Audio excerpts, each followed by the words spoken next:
Hello everyone, मैं अनिल कुमार सिंह स्वागत करता हूं आपका आपके यूट्यूब चैनल विश्व भारती क्लासेस में। जेपीएससी के परीक्षा को ध्यान में रखते हुए आपकी तैयारी में सहयोग करने के उद्देश्य से क्विक रिवीजन सीरीज मैंने शुरू किया है।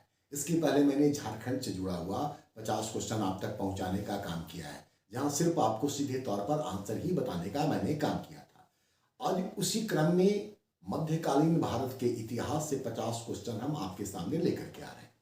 मध्यकालीन भारत में जो मुख्य रूप से जो टॉपिक हम लोगों को देखना चाहिए उसमें है सल्तनत काल, मुगल काल, विजयनगर और बहमनी, जिसमें कि सल्तनत काल और मुगल काल ये बड़ा ही महत्वपूर्ण है और इनका डायमेंशन भी बहुत बड़ा है।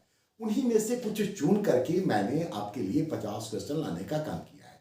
यहाँ पर एक बात आपको जरूर बताना चाहेंगे कि मध्यकालीन भारत या पूर्व मध्यकालीन भारत और मध्यकालीन भारत, इनकी जानकारी के स्रोतों को आप निश्चित तौर पर याद कर लें। जिसमें मोटे तौर पर आपको दो तरह की बातें याद करनी है। एक तो इस दौर के जो साहित्यिक स्रोत है और दूसरा जो इस दौर में विदेशी पर्यटक आए हैं, जिसके कारण से उस दौर में सामाजिक सांस्कृतिक जो मिलाप हुआ है अलग अलग देशों के साथ, उससे जुड़ा हुआ क्वेश्चन ही पूछा जाता है।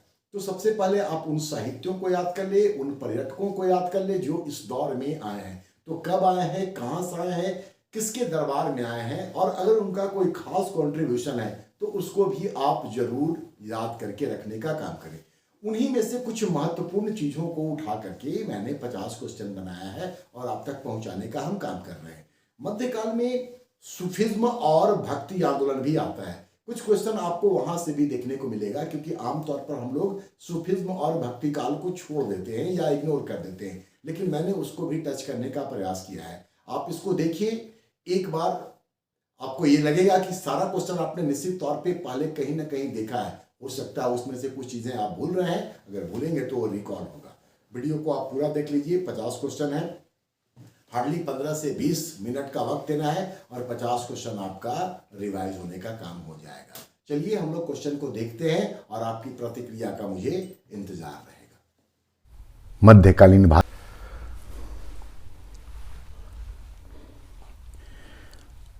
मध्यकालीन भारत से कुछ बहुत ही महत्वपूर्ण प्रश्नों को हम लोग देखने का काम करते हैं। औरंगजेब के समय किसने गुप्त रूप से ऐतिहासिक ग्रंथ की रचना की थी? गुप्त रूप से इसलिए क्योंकि औरंगजेब ने इसको प्रतिबंधित कर दिया था। तो ऐतिहासिक ग्रंथ की रचना खाफी खां के द्वारा की गई थी। उस किताब का नाम था मुंतखब उल लुबाब। मुंतखब उल लुबाब। वैसे ही एक और किताब था जो मिलता जुलता है, उसका नाम है मुंतखब उत तवारिक, जो कि अब्दुल कादिर बदायूनी ने लिखी थी। 2 नंबर, किस सुल्तान ने घोषणा किया था कि राजा का कोई सगा संबंधी नहीं होता है? आंसर है अलाउद्दीन खिलजी। नंबर 3, नायब वजीर के पद का सृजन किस सुल्तान के समय में किया गया था? तो ये किया गया था बहराम शाह के समय में, जो रजिया सुल्तान के बाद शासक बना था। और नायब जो सबसे पहले बनाया गया था वो था इख्तियारुद्दीन ऐतगिन। यहाँ एक बात और याद कर लीजिए कि सबसे महत्वपूर्ण नायब बलबन माना जाता है सल्तनत काल में। नंबर 4, विजयनगर साम्राज्य के समय बेसवग क्या था? तो दास प्रथा के प्रचलन को या मनुष्यों के क्रय विक्रय को वेश्वक कहते थे। तो ये दास प्रथा से संबंधित शब्द है। नंबर 5, तेनालीराम ने किस ग्रंथ की रचना की थी? तेनालीराम कृष्णदेव राय के अष्टदिग्गज में शामिल थे। नाम आप सबने सुन रखा है। उनके द्वारा लिखा गया जो पुस्तक था, जो ग्रंथ था, उसका नाम है पांडुरंग महात्म्य। नंबर 6, खालसा भूमि। खालसा भूमि मतलब कि राज्य के नियंत्रण वाली भूमि। खालसा भूमि की देखरेख के लिए या को देखने के लिए शिकदार नामक अधिकारी की नियुक्ति किसने की थी? तो ये शुरुआत किया था बलबन ने। शिक का मतलब होता है जिला, और बाद में ये सिख शब्द जिला के लिए इस्तेमाल हुआ। शुरुआत में सिख का मतलब हिस्सा होता था, समय के साथ सिकदार जिला के लिए हुआ और जिला का अधिकारी सिकदार हो गया। तो ये बलबन ने शुरू किया था। अलाउद्दीन खिलजी ने दक्षिण अभियान के लिए दक्षिण सीमांत का सेनापति किसे नियुक्त किया था? दक्षिण सीमांत का सेनापति उन्होंने राजा रामचंद्र देव को नियुक्त किया था, जो कि देवगिरी के शासक थे। मल्लिकाफुर ने यहां जब 1307-8 में अभियान किया तो इनको गिरफ्तार करके, कैद करके, बंदी बना करके दिल्ली लाया गया राजधानी में, और वहां अलाउद्दीन ने उनके साथ सम्मानजनक व्यवहार किया, राय रायन की उपाधि दी और बाद में वो उनके दोस्त बने और उनको ही दक्षिण सीमांत का सेनापति नियुक्त किया गया। यद्यपि दक्षिण अभियान का प्रमुख आप सब जानते हैं कि मल्लिक काफूर था, लेकिन क्वेश्चन थोड़ा सा चेंज है। ऐसे क्वेश्चन में सीधा दिमाग आपका जाएगा मल्लिक काफूर। ठीक है, चलिए नेक्स्ट क्वेश्चन। मुगल स्थापत्य किन दो शैलियों का समन्वय माना जाता है? तो मुगल स्थापत्य फारसी एवं भारतीय शैलियों के समन्वय के फलस्वरूप विकसित हुआ था। नंबर 9, मुगल काल में आने वाला कौन यात्री एक जौहरी था? आंसर आपके सामने है, ट्रेवेनियर। ये फ्रांस से आया था और 6 बार ये भारत आया था और पेशे से ये जौहरी था। ट्रेवेनियर के अलावा वर्नियर भी इसी काल में आया था, जो कि फ्रांसीसी ही था, लेकिन उसका पेशा था चिकित्सा। तो ट्रेवेनियर जिसने की और शाहजहां और औरंगजेब के शासनकाल और उनके बीच जो उत्तराधिकार का युद्ध होता है उसकी भी जानकारी प्रस्तुत करने का काम किया है। नंबर 10, मकन्ना और अकन्ना नामक ब्राह्मण मंत्री किस राज्य की सेवा में थे? गोलकुंडा। गोलकुंडा राज्य की सेवा में मदन्ना और अकन्ना नामक ब्राह्मण मंत्री थे। गोलकुंडा वही जगह है जिसको कि बाद में औरंगजेब ने मुगल राज्य में मिला लिया था। नंबर 11, किस मुगल कालीन ग्रंथ को मुगल काल का गजेटियर कहा जाता है? आंसर है मशीर ए आलमगीरी। मशीर ए आलमगीरी साकी मुस्तईद खां के द्वारा लिखा गया है और आलमगीर शब्द औरंगजेब के लिए प्रयुक्त होता है। नंबर 12, फर्नांडो नूनीज विजयनगर के किस शासक के समय में आया था? फर्नांडो नूनीज पुर्तगाली यात्री था और ये अच्युत देव राय के समय में विजयनगर आया था। नंबर 16, सल्तनत काल में शुद्ध अरबी सिक्के किसने जारी किए थे? आंसर है आपके सामने, इल्तुतमिश। इल्तुतमिश जिसने कि टंका और जित्तल चलाया था और टंका और जित्तल संपूर्ण सल्तनत काल के अर्थव्यवस्था का मुख्य आधार थे। ठीक है, तो इल्तुतमिश इसका आंसर है। नंबर 17, बहमनी वंश के प्रथम सुल्तान अलाउद्दीन हसन को समर्पित वह पुस्तक कौन था जिसे शाहनामा ए हिंद भी कहा जाता है? आंसर है फुतूह उस सलातीन। फुतूह उस सलातीन, और इस पुस्तक के लेखक का नाम है इशामी। नंबर 18, सल्तनत कालीन किस सुल्तान के शासनकाल को डॉक्टर हबीबुल्लाह, ये इतिहासकार हैं, ने सुदृढ़ता का युग कहा है? आंसर है आपके सामने बलबन। क्यों कहा है ये आपको बता दूं। बलबन जो था वो बड़ा ही ताकतवर था, ये बताने की आवश्यकता आपको नहीं है। वो साम्राज्य का विस्तार भी कर सकता था, लेकिन उसने साम्राज्य विस्तार के स्थान पर अपने साम्राज्य को जो उसको विरासत में मिली हुई थी उसको सुदृढ़ करने का काम किया। कारण सबसे बड़ा ये था कि उस दौर में मंगोलों का आक्रमण था। बलबन को भी अपने नायब काल में और बाद में सुल्तान बनने के समय भी मंगोलों का सामना करना पड़ा, इसलिए उसने अपने राज्य के सुदृढ़ता पर ध्यान दिया, साम्राज्य का विस्तार उसने नहीं किया। इसी कारण से उसके युग को डॉक्टर हबीबुल्लाह ने सुदृढ़ता का युग कहा है। नंबर 19, कुतुबुद्दीन ऐबक को हातिम ताई द्वितीय किसने कहा था? मिनहाज उस सिराज के द्वारा ऐबक को हातिम ताई द्वितीय कहा गया था। मिनहाज उस सिराज जिन्होंने तबकाते नासिरी जैसे महत्वपूर्ण पुस्तक की रचना की है। नंबर 20, बाबर ने तुलुगमा युद्ध पद्धति किससे सीखी थी? जब मध्य एशिया में वो लगातार संघर्ष कर रहा था उस दौरान उसने उज़्बेकों से भी लड़ाई लड़ी थी और पराजित होने के बावजूद भी उसने अपने दुश्मनों से बहुत कुछ सीखा था, जिसमें उज़्बेकों से उसने तुलुगमा युद्ध पद्धति सीखी थी। इसी क्रम में जान ले कि तुर्कों से उसने गतिशील घोड़ा का संचालन कैसे किया जाए ये सीखा था। ईरानियों से उसने बंदूक का प्रयोग कैसे किया जाए ये भी सीखा था। तो खैर यहां पर तुलुगमा युद्धपत्ति उज्बेक से। नंबर 21, दारा शिकोह ने किन ग्रंथों का फारसी में अनुवाद कराया? 3 नाम है यहां पर, भगवत गीता, उपनिषद और योग वशिष्ठ। इन तीनों का ही उसने फारसी में अनुवाद कराया था। नंबर 22, सुहरावर्दी सूफी सिलसिला का वह संत कौन था जो अधिकतर स्त्री के वेश में रहता था? 14 सूफी सिलसिलों का वर्णन किया गया है आईने अकबरी में, उसी में से एक है सुहरावर्दी, जैसे आपने चिश्ती सुना होगा। तो एक उसका सिलसिला है सुहरावर्दी, उसी से संबंधित है शेख मूसा जो प्रायः स्त्रियों के वेश में रहते थे। नंबर 23, दक्षिण भारत में सूफीवाद को ले जाने का श्रेय किसे जाता है? आंसर है बुरहानुद्दीन गरीब। यह चिश्ती सिलसिला से संबंधित है और दक्षिण भारत में सूफी सिलसिला को इन्होंने ही ले जाने का काम किया था। नंबर 24, वह सूफी संत जो शिया मुसलमान एवं हिंदुओं से घृणा करता था? आंसर है शेख अहमद सरहिंदी। और शेख अहमद सरहिंदी जो थे ये नक्शबंदी सिलसिला से संबंधित थे। नंबर 25, किस आध्यात्मिक संत की भाषा को पंचमेल खिचड़ी या साधुकड़ी भी कहा जाता है? आंसर है कबीरदास। उनके फक्कर प्रवृत्ति के कारण उनकी भाषा को ये कहा जाता है।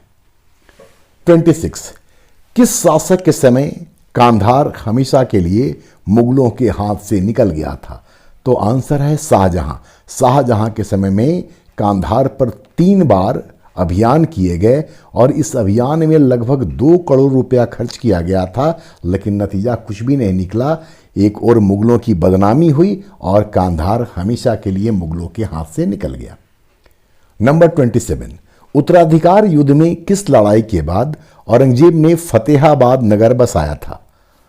आंसर है धर्मट का युद्ध। लेकिन यहां ये बात जान लीजिए कि उत्तराधिकार का युद्ध भारत के इतिहास में सिर्फ शाहजहां के काल में हुए उत्तराधिकार से संबंधित लड़ाइयों के लिए ही माना जाता है। वैसे इस्लामिक शासन व्यवस्था में सल्तनत काल, मुगल काल में उत्तराधिकार के लिए हमेशा ही युद्ध हुए हैं, क्योंकि उत्तराधिकार का स्पष्ट नियम नहीं था। लेकिन ऐसा पहली बार हुआ था कि शाहजहां जीवित था और सत्ता प्राप्ति के लिए उसके सभी पुत्र दारा, शुजा, मुराद और औरंगजेब लड़ाई लड़ रहे थे।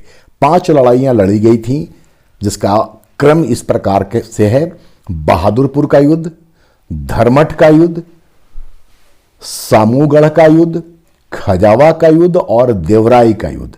धर्मट के युद्ध के बाद उसने फतेहाबाद बसाया और सामूगढ़ के युद्ध के बाद उसने अपने पिता शाहजहां को कैद में डाल दिया था। जबकि आखिरी जो लड़ाई हुई देवराई की लड़ाई, उसके बाद उसने अपने भाई दारा को बंदी बनाया और फिर उसको गंदे कपड़ों में दिल्ली की सड़कों पर हाथी पर बिठाकर घुमाया और उसको बेइज्जत किया गया। बाद में उसको विधर्मी घोषित करके और उसको मृत्यु की सजा दे दी गई। तो ये 5 लड़ाइयां बड़ा ही महत्वपूर्ण है उत्तराधिकार युद्ध से संबंधित। खैर, नंबर 28, किसके विद्रोह को दबाने के दौरान बिरबल मारा गया था? बिरबल मतलब कि अकबर के 9 रत्न में शामिल बिरबल, राजा बिरबल। आंसर है यूसुफजाई। यूसुफजाइयों के विद्रोह को दबाने के दौरान ही बिरबल मारे गए थे। नंबर 29, मुगल काल में शिशमाहा प्रणाली क्या थी? शिशमाहा प्रणाली बेसिकली शाहजहां के समय मनसबदारी का एक रूप था। वैसे मनसबदारी व्यवस्था को 1577 में अकबर ने शुरू किया था। बाद के शासकों ने जरूरत के हिसाब से उसमें परिवर्तन भी किया था, जिसमें शिशमाहा शाहजहां के समय में लाया गया था। नंबर 30, अकबर के समय काबुल अभियान पर जाने वाला ब्रिटिश यात्री कौन था? तो अकबर के साथ काबुल अभियान पर जो गया था उनका नाम है फादर मॉन्सेराट। नंबर 31, किस मुगल शासक ने निशार नामक सिक्का चलाया था? आंसर है जहांगीर। यहां पर एक बात और बता दें कि शाहजहां ने भी अपने समय में आना सिक्का चलवाया था। वो आना सिक्का जो आपने निश्चित तौर पे सुना होगा, 4 आना 8 आना, ठीक है। तो आना सिक्का चलवाया था शाहजहां ने। बाद के काल में या उससे पहले जहांगीर ने भी निशार नामक सिक्का चलाया था। अकबर के टाइम में इलाही सिक्का था, जलाली सिक्का था, ठीक। ठीक है, तो खैर निसार जहांगीर के समय में। 32, मुगल काल में नदी, मुहाने तथा पुलों के निकट कर वसूलने वाला अधिकारी कौन होता था? आंसर है मीर बहर। 33, अल्लोपनिषद, अल्लाह और उपनिषद एक साथ, का रचनाकार कौन था? आंसर है फैजी। अल्लाह उपनिषद एक साथ अकबर के समय का ही है। चूंकि अकबर धर्मनिरपेक्ष शासक थे, इसलिए इस तरह की रचनाएं उनके समय में लिखी गई। फैजी अबुल फजल के भाई थे और दोनों के पिता थे शेख मुबारक। नंबर 34, शाहजहां के समय 1630-31 में जब अकाल पड़ा था, तब मृत व्यक्तियों की हड्डियों को आटे में मिलाकर बेचा गया। यह जानकारी कौन देता है? यह जानकारी देने वाला विदेशी है, नाम है पीटर मुंडी। नंबर 35, अकबर के किस आलोचक इतिहासकार ने कहा था अकबर मनुष्यों का जन्मजात बादशाह था? आंसर है स्मिथ। और यहां आप ये जान लीजिए कि स्मिथ और अब्दुल कादिर बदायूनी, जिन्होंने मुंतखब उत तवारीख लिखी है, ये दोनों ही अकबर के धार्मिक नीतियों का कट्टर विरोधी थे, लेकिन बावजूद इसके स्मिथ अकबर की तारीफ करता हुआ इस स्टेटमेंट से दिखता है कि अकबर मनुष्यों का जन्मजात बादशाह था। 36, रिशाल ए उसज के रचनाकार? आंसर है बाबर। वैसे तुजुके बाबरी जो तुर्की भाषा में थी, उसके अलावा यह किताब है रिशाल ए उसज। नंबर 37, शाह बुलंद Iqbal, king of Lofty Fortune के रूप में किसे जाना जाता है? आंसर है दारा शिकोह, शाहजहां का पुत्र। 38, नल दमयंती का फारसी में अनुवाद किसने किया था? आंसर है फैजी। 39, खाने जहां लोदी का विद्रोह किस मुगल शासक के समय में हुआ था? यह विद्रोह हुआ था खाने जहां लोदी का शाहजहां के काल में। नंबर 40, विजयनगर साम्राज्य में नायक कौन होते थे? तो नायक होते थे सैनिक सामंत, और इन सैनिक सामंतों का प्रांतों में शासन होता था और उनकी प्रांतीय शासन व्यवस्था को नायंकार व्यवस्था कहते थे।